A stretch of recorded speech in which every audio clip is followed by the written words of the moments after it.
আমার নাম স্নেহা। ধনী পরিবারের 4 ভাইয়ের একমাত্র বোন। বাবা মা অনেকদিন আগেই মারা গেছেন, কিন্তু আমার দাদারা আমাকে বাবা মায়ের অভাব কোনোদিন বুঝতে দেয়নি। আমি এত আদর আর ভালোবাসায় বড় হয়েছি যে তারা কোনো কিছুর অভাব কোনোদিন বুঝতে দেয়নি। আমি যা চেয়েছি তাই সঙ্গে সঙ্গে পেয়েছি। আমার বড় দাদা গ্রামের মোড়ল, আর ছোট 2 দাদা বিদেশে পড়তে গিয়েছিল, কিন্তু আমার পড়াশোনা করতে ইচ্ছে হতো না। আরেক ভাই গ্রামে ডাক্তারি করত। আজকাল দেখি ছেলে হোক বা মেয়ে সবারই মোবাইল আছে, তাই আমি আমার দাদার কাছে একটা স্মার্টফোন চাইলাম। আমার বড় দাদা সাথে সাথে আমাকে একটা নতুন স্মার্টফোন কিনে দিলেন। এটা পেয়ে আমি খুব খুশি। আমি খুব সুন্দরী, তাই নিজের ছবি তুলে সোশ্যাল মিডিয়াতে পোস্ট করতাম, আর অনেক লোক আমার ছবিতে লাইক এবং কমেন্ট করত। লোকজন আমাকে খুব পছন্দ করতে শুরু করেছে। একদিন আমি সোশ্যাল মিডিয়ায় অভিষেক নামে একটি ছেলের সাথে কথা বলি। সে খুব বুদ্ধিমান। ও আমাকে বুঝিয়েছিল যে ছবি সোশ্যাল মিডিয়াতে আপলোড করা কেন উচিত না। তারপর সোশ্যাল মিডিয়া থেকে আমার সব ছবি ডিলিট করে দিয়েছি। ধীরে ধীরে অভিষেকের সাথে আমার বন্ধুত্ব বাড়তে থাকে, এবং আমাদের বন্ধুত্ব কখন প্রেমে পরিণত হয় বুঝতেই পারিনি। তার সাথে প্রতিদিন ফোনে কথা বলতাম, আর ঘন্টার পর ঘন্টা গল্প করতাম। আমি গ্রামের মেয়ে, আর অভিষেক শহরের। আমরা দুজনেই একে অপরের প্রেমে পড়েছি। একদিন জানতে পারলাম আমার দাদা গ্রামের উকিলের সাথে আমার বিয়ে ঠিক করেছেন, কিন্তু আমি অভিষেককে ভালোবাসি, তাই অন্য কাউকে বিয়ে করব কিভাবে? আমি আমার বৌদিকে অভিষেকের কথা বললাম। যখন বৌদি দাদাকে বলল অভিষেককে আমি ভালোবাসি, তখন দাদা আমার হাত থেকে মোবাইল কেড়ে নিয়ে আমাকে বলে, ওই ছেলের সাথে কথা বলবি না। সোশ্যাল মিডিয়ায় দেখে কারো প্রেমে পড়া ঠিক না। এই ধরনের মানুষরা সব সময় প্রতারক হয়, যারা মেয়েদেরকে প্রেমের ফাঁদে ফেলে প্রতারণা করে। কিন্তু অভিষেক এরকম না। আমি দাদাকে বোঝানোর অনেক চেষ্টা করেছি, কিন্তু দাদা আমার কোনো কথা শোনেননি। দাদা আমাকে অভিষেককে ভুলে যেতে বলেছিলেন, কিন্তু আমি ভুলতে পারিনি। এ কথা আমি অভিষেককে বললে অভিষেক আমাকে বাড়ি থেকে পালিয়ে যেতে বলে। আমি দাদাকে অনেক বোঝানোর চেষ্টা করেছি, কিন্তু দাদা বোঝেননি। তাই একদিন রাতের অন্ধকারে গোপনে বাড়ি থেকে পালিয়ে অভিষেকের দেওয়া ঠিকানায় পৌঁছাই। অভিষেকের সাথে দেখা হওয়াতে আমি খুব খুশি, কারণ অভিষেককে প্রথমবার দেখছি। আমাকে দেখে অভিষেকও খুব খুশি। অভিষেকের ফ্যামিলিতে কেউ নেই, ও একটা ভাড়া বাড়িতে থাকে। আমরা দুজনে কোর্ট ম্যারেজ করে স্বামী স্ত্রী হই। সংসারকে সুন্দরভাবে চালানোর জন্য অভিষেক খুব পরিশ্রম করত। আমি অভিষেকের সাথে খুব খুশি। আমি বাড়ি থেকে পালিয়ে এসেছি, তাই হয়তো আমার দাদারা আমাকে খুঁজে বের করার চেষ্টা করেছে, কিন্তু তাতে আমার কিছু যায় আসে না। আমি আমার স্বামীকে নিয়েই খুশি। অভিষেকও আমার ছোটখাটো প্রয়োজনের যত্ন নিত। আমি আমার জীবনে এই সিদ্ধান্ত নেওয়ার জন্য কখনো আফসোস করিনি। কিন্তু একদিন আমার সাথে এমন ঘটনা ঘটল যা আমি কখনো কল্পনাও করিনি।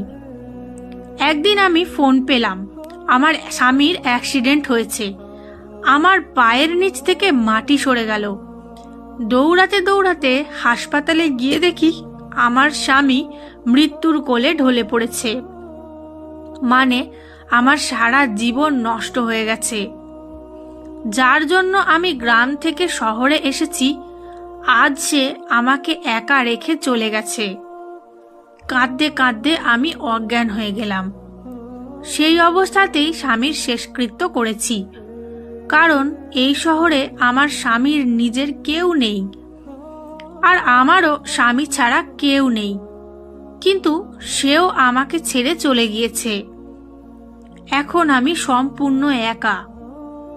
আমি কখনো ভাবিনি আমার সাথে এমন হতে পারে। আমি খুব একটা শিক্ষিত না, এবং আমার যা কিছু আইডি ছিল সব দাদাদের বাড়িতে। আর আইডি না থাকায় আমি কোনো কাজও পাচ্ছি না।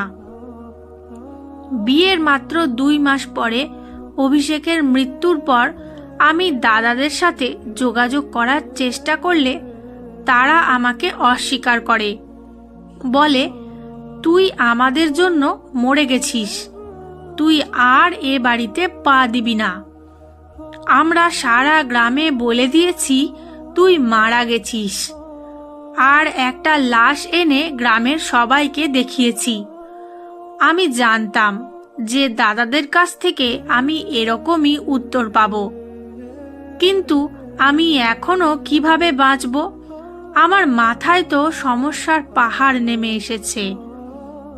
অভিষেক মারা গেছে 1 মাস হয়ে গেছে। কয়েকদিন আশেপাশের লোকজন আমাকে সাহায্য করে, কিন্তু কতদিন এভাবে কেউ সাহায্য করতে পারে? আমি ঘরের কিছু জিনিসপত্র বিক্রি করে কোনো রকম খেয়ে পড়ে বাঁচতে লাগলাম। কিন্তু ভাড়া না দেওয়ায় একদিন বাড়িওয়ালা আমাকে বাড়ি থেকে বের করে দিলেন। এখন এমন খারাপ দিন এলো যে আমি রাস্তায় ভিক্ষা করতে বাধ্য হলাম। যখন কেউ খাবার দিত তখনই খেতাম, না হলে খালি পেটেই ঘুরে বেড়াতাম। থাকার জায়গা ছিল না, তাই রাস্তায় দিনরাত পড়ে থাকতাম। একদিন খিদের জ্বালা সহ্য করতে না পেরে একজন লোক ভিক্ষা দিতে এলো। আমি তার পা ধরে বলতে লাগলাম, স্যার, আমি 2 দিন কিছু খাইনি, আমাকে কিছু খেতে দিন। দয়া করে আমাকে কিছু খেতে দিন, না হলে আমি মরে যাব। তিনি আমাকে বললেন, তুমি কি আমার বাড়িতে যেতে পারবে?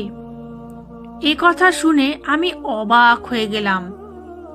তিনি বলতে লাগলেন, আমার বউ মারা গেছে, আমার একটি ছেলে আছে, বয়স 4 বছর। আমি চাই তুমি আমার ছেলের দেখাশোনা করো।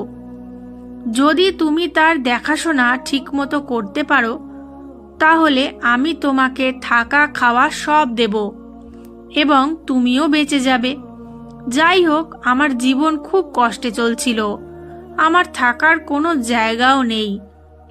বাড়িওয়ালাও বাড়ি থেকে বের করে দিয়েছিলেন।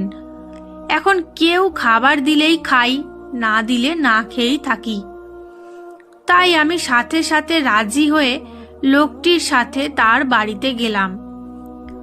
বাড়িটা অনেক বড় এবং সে খুব ধনী।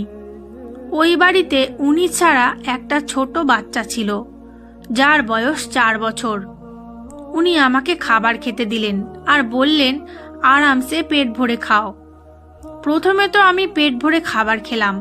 খাবার খাওয়ার পর তিনি আমাকে বললেন, তুমি এই বাড়িতে আরামে থাকতে পারো, এখানে তোমার কোনো সমস্যা হবে না। এই বাড়িতে শুধু আমি আর আমার ছেলেই থাকি। এবার তুমি বলো, তুমি কে? আমি বললাম, আমার নাম স্নেহা, এবং আমি খুব ধনী পরিবারের মেয়ে ছিলাম। আমি আমার 4 ভাইয়ের একমাত্র বোন। আমি সোশ্যাল মিডিয়ায় একটি ছেলের প্রেমে পড়ে গ্রাম ছেড়ে এখানে আসার পর আমাদের জীবন সুখেই চলছিল।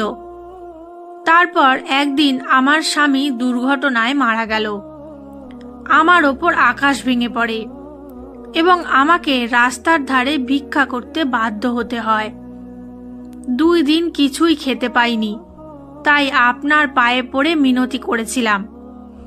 আপনি আমাকে সাহায্য না করলে আমি না খেয়েই মারা যেতাম। লোকটি তখন বললেন, তুমি আমার বোনের মতো, তুমি এখানে থাকতে পারো, কিন্তু বিনিময়ে তোমাকে আমার ছেলের দেখাশোনা করতে হবে। আমার বউ মারা গেছে, তাই আমি ছেলের যত্ন নিতে পারছি না। আমার একটা মেয়ে দরকার, যে তাকে মায়ের মতো মানুষ করতে পারে। তিনি আমাকে তার ছেলের সাথে পরিচয় করিয়ে দিয়ে বললেন, এটা আমার ছেলে এবং এর নাম আকাশ। এর জন্মের পরপরই এর মা পৃথিবী ছেড়ে চলে গেছে। আমি কোলে নিয়ে তাকে আদর করতে লাগলাম। আমি ভাবতে লাগলাম, আজ যদি আমার ছেলে থাকতো তাহলে সেও এর মতোই হতো। আমিও বিয়ের 1 মাস পর গর্ভবতী হয়েছিলাম, কিন্তু আমার মিসক্যারেজ হয়, তাই মা হতে পারিনি। আমি আপনাকে কথা দিচ্ছি যে আমি একে নিজের ছেলের মতো মানুষ করব। আমি আকাশের যত্ন করে খুব আনন্দ পেতাম। আমার একমাত্র দায়িত্ব ছিল আকাশের যত্ন নেওয়া, তাকে সময় মতো খাওয়ানো, সময় মতো ঘুম পাড়ানো, তার জামা কাপড় পাল্টানো ইত্যাদি।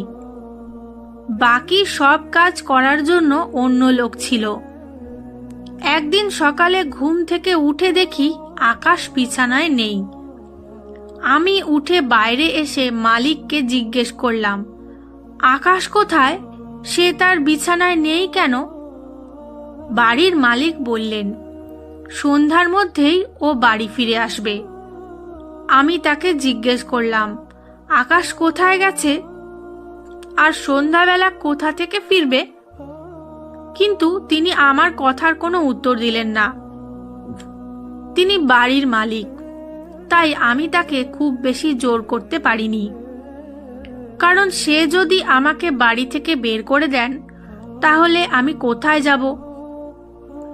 প্রতিদিন সন্ধ্যায় আকাশ বাড়িতে আসতো।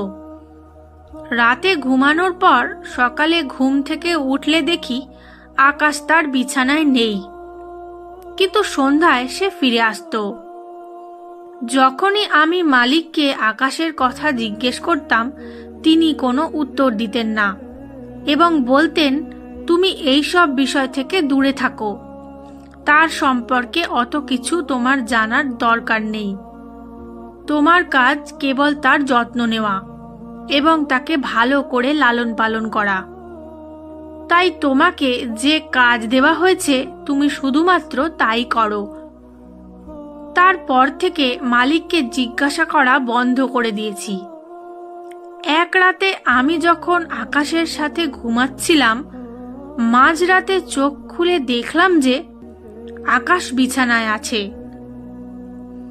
আমি দেখার জেগে থাকলাম, কিন্তু কখন যে ঘুমিয়ে পড়েছি বুঝতেও পারিনি। এবং সকালে প্রতিদিনের মতো আকাশ বিছানায় নেই। বাইরে বেরিয়ে কোথাও ওকে দেখতে না পেয়ে রুমে ফিরে এলাম। এর আগে কখনো ভাবিনি মালিক কি কাজ করেন। আমি শুধু আমার কাজ নিয়েই ব্যস্ত থাকতাম। এই বাড়িতে সব পাচ্ছিলাম, তাই বেশি কিছু ভাবিনি। কিন্তু একদিন কাজের মহিলাকে জিজ্ঞেস করলাম যে মালিক কি কাজ করেন। তখন সেই কাজের মেয়েটি আমাকে বলল যে তিনি একজন পুলিশ ইন্সপেক্টর। অবাক হয়ে আমি ভাবতে লাগলাম, আমি একজন পুলিশ অফিসারের বাড়িতে। একদিন দেখলাম একটি ফাইল মালিকের টেবিলে রাখা। আমি সেটি তুলে নিয়ে ভিতরে রাখতে যাচ্ছিলাম। হঠাৎ করে সেই ফাইলটা আমার হাত থেকে পড়ে ওর ভেতর থেকে অনেক কাগজ বেরিয়ে পড়ে। আমি সেই কাগজগুলো গোছাতে গেলে সেখানে একটা ফটো দেখে আমি হতবাক হয়ে গেলাম।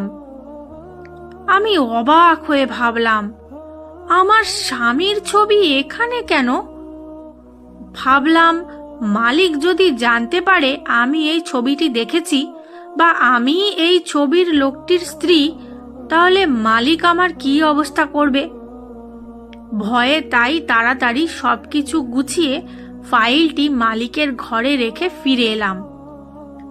এখন আমার ভয় করতে লাগলো এবং সবচেয়ে বড় ব্যাপার, ভীষণ টেনশনে পড়ে গেলাম।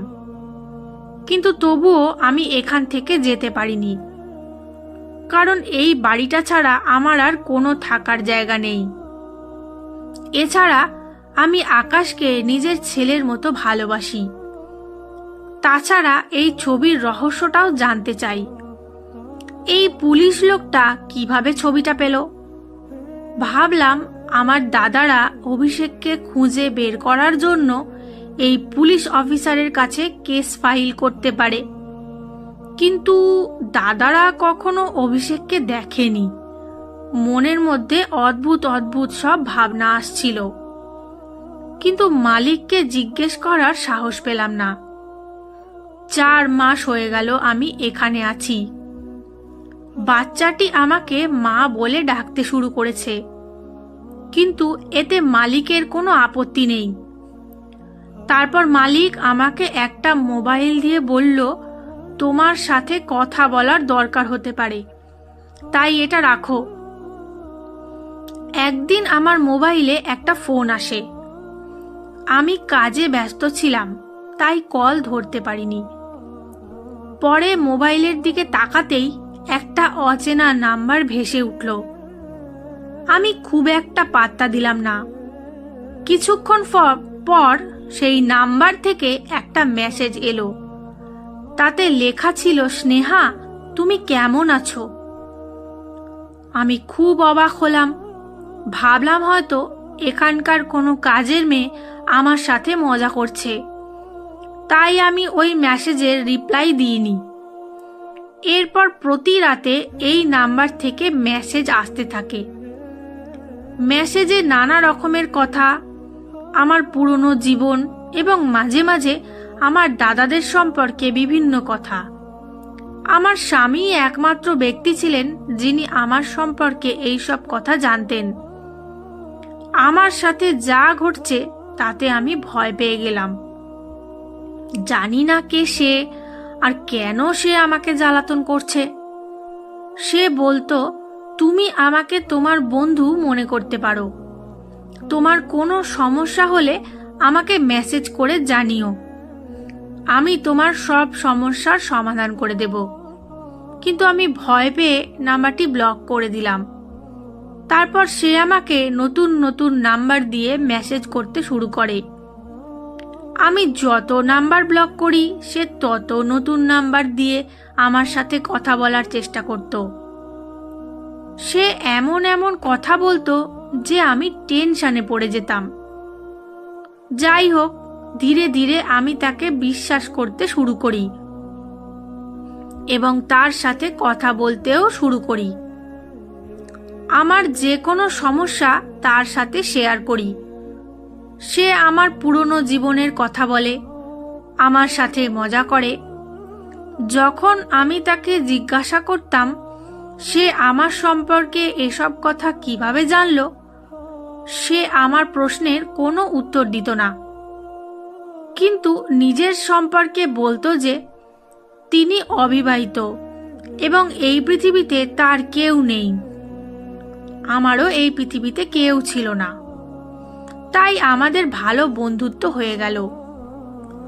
আমি চেষ্টা করতাম কারোর সামনে তার সাথে কথা না বলতে। সেজন্য আমি তাকেও বলেছিলাম যে আমি কারোর সামনে তার সাথে কথা বলতে পারবো না। সে বলল, ঠিক আছে, রাতে সবাই যখন ঘুমাবে তখনই কথা বলবো। এখন আমরা গভীর রাত পর্যন্ত গল্প করতাম। গভীর রাত পর্যন্ত গল্প করার কারণে ঘুম ভাঙতে দেরি হতো।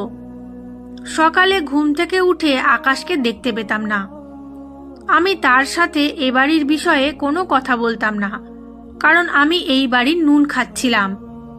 আর সে কে তাকে আমি চিনতাম না। সে আমাকে নিজের সম্পর্কে যা বলেছিল তা সত্যি কিনা জানি না। এটা আমার জন্য শুধু টাইম পাস। সারাদিন একা একা বিরক্ত হতাম। আকাশও সন্ধ্যায় বাড়ি ফিরত আর চাকররা ঘরের সব কাজ করত, তাই ওর সাথে কথা বলে সময় কাটাতাম।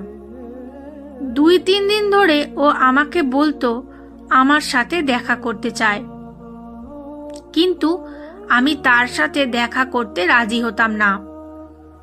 তাই সে বলতো সে আমার সাথে দেখা করতে আমি যেখানে থাকি সেখানে আসবে।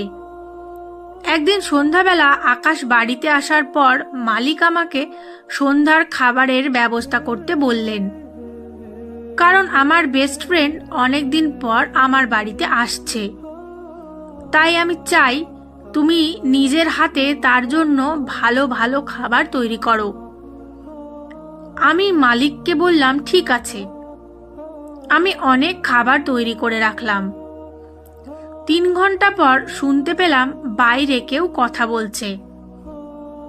তাই চা জলখাবার নিয়ে নিচে এলে নিচে হল ঘরে বসে থাকা লোকটাকে দেখে আমার পায়ের নিচ থেকে মাটি সরে গেল। আমি স্তব্ধ হয়ে বোঝার চেষ্টা করছি, কিন্তু বুঝতে পারছি না। কিছুক্ষণ পর আমি অজ্ঞান হয়ে পড়ি। যখন জ্ঞান ফিরল তখন আমি আমার বিছানায় শুয়ে, মালিক এবং সেই লোকটি আমার বিছানার কাছে দাঁড়িয়ে। লোকটি আর কেউ নয়, আমার স্বামী অভিষেক, যার শেষকৃত্য আমি নিজে দাঁড়িয়ে থেকে দেখেছি। আমি হতবাক হয়ে অভিষেকের দিকে তাকিয়ে আছি। আমি বিশ্বাস করতে পারছি না যে সে আমার সামনে জীবিত দাঁড়িয়ে আছে। অভিষেকও আমার দিকে এক মনে তাকিয়েছিল এবং তার চোখে জল দেখতে পাচ্ছি। অভিষেক আমাকে বলল, স্নেহা, বিশ্বাস করো, আমি তোমার অভিষেক, যে তোমাকে খুব ভালোবাসে। দেখো, আমি বেঁচে আছি। এই বলে সে আমার কাছে বসলো। আমারও চোখে জল। আমি তাকে ছুঁয়ে দেখলাম। তারপরে নিশ্চিত হলাম যে সে সত্যিই জীবিত এবং আমার সামনে বসে। আমি তাকে জড়িয়ে ধরে খুব কাঁদতে লাগলাম। সেও আমাকে জড়িয়ে ধরে খুব কাঁদছিল। তার চলে যাবার পর আমার সাথে যা যা ঘটেছিল তার সবই মনে পড়তে লাগলো। আমি অভিষেককে জিজ্ঞেস করলাম, তুমি যদি বেঁচেই ছিলে তাহলে কে সেই ব্যক্তি যার শেষকৃত্য আমার চোখের সামনে হয়েছিল এবং যার মৃতদেহ আমি দেখেছি? সে কে? আমি অভিষেককে আরো বললাম, তুমি জানো যে তুমি ছাড়া এই পৃথিবীতে আমার কেউ নেই, তাহলে এতদিন আমার থেকে দূরে ছিলে কেন? আমি বলছিলাম আর কাঁদছিলাম। তখন অভিষেক বলল, এটা অনেক বড় ব্যাপার, অনেক রহস্য আছে যা শুনলে তুমি চমকে যাবে। আজ আমি তোমাকে একে একে সব রহস্য বলতে চাই। তুমি যে রং নম্বরে কথা বলতে সেটা আর কেউ নয়, আমি তোমাকে বলেছিলাম যে আমি তোমার সাথে তোমার বাড়িতে দেখা করব। দেখো, আমি এখানে এসেছি। তখন আমার খেয়াল হলো যে ছেলেটা আমার সাথে কথা বলতো সে আমার সম্পর্কে এসব কথা জানতো কিভাবে, যা আমি আর আমার স্বামী ছাড়া কেউ জানতো না। কিন্তু অভিষেক যে বেঁচে থাকতে পারে সেটা কখনোই ভাবিনি। অভিষেককে বললাম, তুমি বেঁচে থাকলে এতদিন কোথায় ছিলে? আমি সব কিছু জানতে চাই। অভিষেক বলল, আমি তোমাকে সব কথা বলবো। তুমি যখন বাড়ি ছেড়ে এখানে এলে আর আমাদের বিয়ে হলো, কয়েকদিন পর তোমার দাদারাও এখানে এসে আমাদের সম্পর্কে সব তথ্য নিয়ে যায়। যদিও তারা গ্রামের সকলের কাছে বলেছিল যে তুমি অ্যাক্সিডেন্টে মারা গেছো, এমনকি তারা একটা লাশ নিয়ে সকলের কাছে প্রমাণ করে যে তুমি সত্যিই মারা গেছো। কারণ গ্রামবাসীরা যদি জানতো যে মোড়লের বোন বাড়ি থেকে পালিয়ে গেছে তাহলে তাদের নাক কাটা যেত। আর অপমানের ভয়ে তোমার দাদারা গ্রামে মিথ্যাচার করে প্রমাণ করেছে যে তুমি মরে গেছো। কিন্তু তারা আমাকে শত্রু করে নেয়, যেহেতু তাদের বোনকে আমি বিয়ে করেছি। তোমার দাদারা আমাকে সর্বত্র খুঁজছে। একদিন তোমার দাদারা আমার মোবাইল নম্বর জানতে পেরে আমাকে ফোন করে হুমকি দেয় এবং বলে যে আমার সাথে সাথে তারা তোমাকেও মেরে ফেলবে। একদিন রাস্তা পার হওয়ার সময় একটা গাড়ি জোরে ছুটে আসছিল। আমি তো লাফিয়ে পড়ে কোনো রকমে প্রাণে বাঁচলাম, কিন্তু অন্য এক পথচারী দুর্ঘটনায় পড়ে প্রাণ হারান। তারপর আমি ওখান থেকে পালিয়ে আসি। তোমার ভাই ইচ্ছা করে আমাকে মারতে চেয়েছিল। তারপরেও তোমার দাদারা ফোন করে বলেছিল, এইবার তুমি বেঁচে গেছো, তাই বলে ভেবো না যে তুমি প্রতিবারই বেঁচে যাবে। তোমাকে না মারা পর্যন্ত আমরা থামবো না। তোমার বাড়ির লোকেরা আমার জীবনের শত্রু হয়ে উঠেছে। আমার সাথে আরো অনেক ঘটনা ঘটেছে। প্রথমে আমি জানতাম না এগুলো তোমার দাদারা করছে, কিন্তু যখন থেকে হুমকি ফোন আসা শুরু হলো তখন বুঝলাম যে তোমার দাদারা আমার সাথে এসব করছে। আর যার বাড়িতে তুমি আছো সে আমার ছোটবেলার বন্ধু এবং একজন পুলিশ অফিসার। আমি তার কাছে সাহায্য চাই এবং সে আমাকে সাহায্য করতে রাজি হয়। 1 মাস ধরে আমি জীবন বাঁচানোর জন্য বিভিন্ন জায়গায় দৌড়াতে থাকি। এরপরে তোমার জন্য চিন্তা হতে শুরু করে। জানতাম যে আমার বন্ধু তার বাড়িতে একা থাকে, তাই আমি তাকে বলেছিলাম যে তোমাকে কোনোভাবে তার বাড়িতে নিয়ে আসতে এবং ওকে তোমার বাড়িতে থাকতে দিতে, যাতে তুমি বিপদে না পড়ো। আমার এই বন্ধুটি যদি তোমাকে বলতো যে তুমি আমার বাড়িতে এসো, তুমি এত সহজে তার বাড়িতে যেতে রাজি হবে না। তাই সে ভাবলো তার ছেলে আকাশকে বড় করার দায়িত্ব তোমাকে দিলে তুমি রাজি হবে এবং সহজেই তার বাড়িতে থাকতে যাবে। এখন আমার সব সমস্যা শেষ হয়ে গেছে। আমার বন্ধু তোমার ভাইদের গ্রেফতার করেছে। আমি তোমার সামনে দীর্ঘদিন আসতে পারিনি, কারণ আমার বন্ধু আমাকে জেলের একটি কক্ষে বন্দি করে রেখেছিল। কারণ আমি যদি বাইরে থাকতাম তবে তোমার দাদারা কোনো না কোনোভাবে আমার খোঁজ পেয়ে যেত এবং আমাকে মেরে ফেলতো। আমার বন্ধু জেলে আমার খুব খেয়াল রাখত।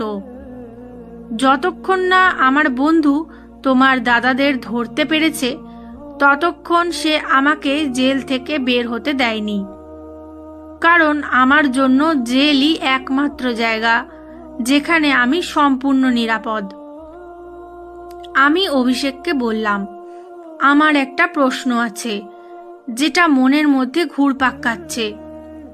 আকাশ ভোরবেলা কোথায় যায়? তখন অভিষেকের বন্ধু বলতে লাগলো, আমার স্ত্রী নেই এবং আমার ছেলের একজন মা দরকার। তোমার আসার 1 সপ্তাহ আগেই আমার স্ত্রী মারা গিয়েছিল। আকাশ খুব কান্নাকাটি করত, তাই আমি তোমাকে এখানে নিয়ে আসি। আমি টেনশনে ছিলাম যে আমার ছেলে তোমাকে তার মা মনে করবে কিনা, কিন্তু তুমি তার মায়ের জায়গা খুব সহজেই নিয়ে নিয়েছো। আর আমার ছেলে সকালে বোর্ডিং স্কুলে যায় এবং সন্ধ্যায় ফিরে আসে। আমার স্ত্রী অসুস্থ ছিল, সেজন্য আমি ওকে বোর্ডিং স্কুলে দিয়েছিলাম তার মনোযোগ অন্য দিকে সরিয়ে দিতে এবং রাতে তাকে বাড়িতে নিয়ে আসতাম। তুমি আমার ছেলের খুব যত্ন নিতে। আমি তোমার কাছে ঋণী। অভিষেক তার বন্ধুকে বলল, তুমিও আমাদের অনেক সাপোর্ট করেছো। তোমার কারণেই আজ আমরা স্বামী স্ত্রী একে অপরের সাথে দেখা করতে পেরেছি। এখন আমরা দুজনেই আমাদের জীবনে খুব খুশি। আমার স্বামী চাকরি পেয়েছে এবং আমরা একই বাড়িতে থাকি। আবার অভিষেককে কাছে পেয়ে আমি খুব খুশি। আমার জীবনের সমস্ত সমস্যা কেটে গিয়েছে। বন্ধুরা, গল্পটি আপনাদের কেমন লাগলো তা অবশ্যই কমেন্টের মাধ্যমে জানাবেন। আমি আপনাদের সকলের কমেন্টের উত্তর দেওয়ার চেষ্টা করব। আর গল্পটি ভালো লেগে থাকলে অবশ্যই একটা লাইক দেবেন, যাতে আমি চ্যানেলটা এগিয়ে নিয়ে যেতে পারি। আর চ্যানেলে নতুন হয়ে থাকলে চ্যানেলটি সাবস্ক্রাইব করে বেল আইকনটি প্রেস করে নেবেন, যাতে পরবর্তী গল্প সবার আগে আপনার কাছে পৌঁছয়। দেখা হচ্ছে আবার পরবর্তী গল্পের আসরে। ততক্ষণের জন্য ভালো থাকবেন, সুস্থ থাকবেন। টাটা।